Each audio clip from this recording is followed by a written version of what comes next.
Yo, what's going on YouTube? It's your boy ACL Official, and today I'm going to talk to you a bit more about shopping for designer on eBay. So eBay, as you all know, is an online marketplace where you can buy and sell new or used goods. The platform's loaded with hundreds of different products, and eBay doesn't really moderate all categories that well. This means that in fields such as designer clothing, it's often going to be on you to figure out what's safe and what isn't. If you've shopped on eBay for designer clothes before, you might have come across Gucci shoes or say a Moncler coat that's listed at a great price, but you're not sure if it's a scam or not. So to help you with that, today I'm going to be showing you some of the tips I use to spot designer scams on eBay.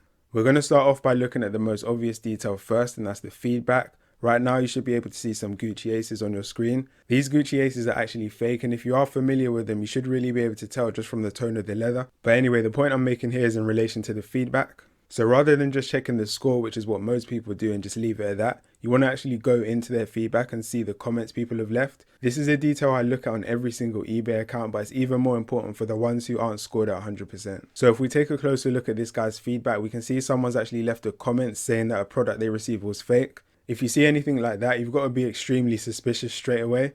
The seller does have a long list of good feedback as well, but often a lot of these guys don't even know the difference between the real item and what they're actually getting. So you just got to be really careful with the accounts you buy from. Make sure you're doing your checks. Before we move away from the feedback area, the last thing you want to make sure is that the page actually has feedback. If you look at these Alexander McQueens here, these are also fake, but look at the feedback, it's on 0. I wouldn't really recommend buying from a page like that unless the photos are tagged, which we're going to talk about next. But yeah, feedback's an important part of the eBay culture, so use that to your advantage. As I mentioned, for the second section, we're going to be looking to see if the account has tagged photos or not. Now these are useful because it lets you know that the seller actually has the product, and by tagged photos, what I mean is if they have like a business card in the picture with the product, or if they've written their eBay username on a piece of paper, just anything to show that they physically have the product.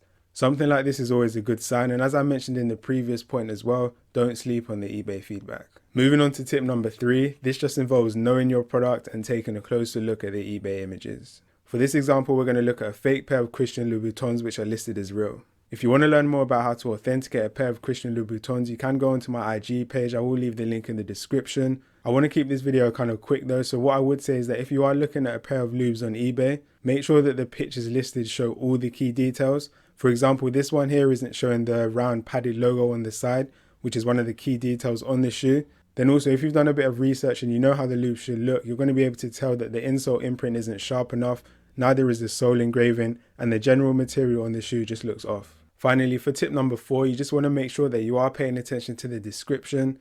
Sometimes, for example, you get sellers advertising a pair of trainers with nothing else. So no box, no dust bag, no receipt, but they've just got the trainers, and then in the comments they'll write something like, I don't know if this is real or not. If anyone does that, do be very wary straight away, because usually the types of people that are doing that are people that are selling fakes, and they probably kind of know it, but they just don't want to list it.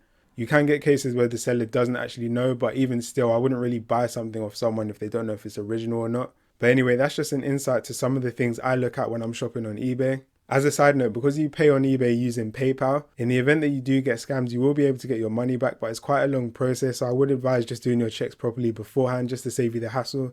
But yeah, that covers up my eBay designer shopping tips. You can use it for other things as well. It's actually not just limited to designer. But yeah, I hope you found it useful. Leave a like on the video if you did. I'm going to be back soon with some more reviews, more guides, more fashion news. So stay tuned, and I'll see you again shortly.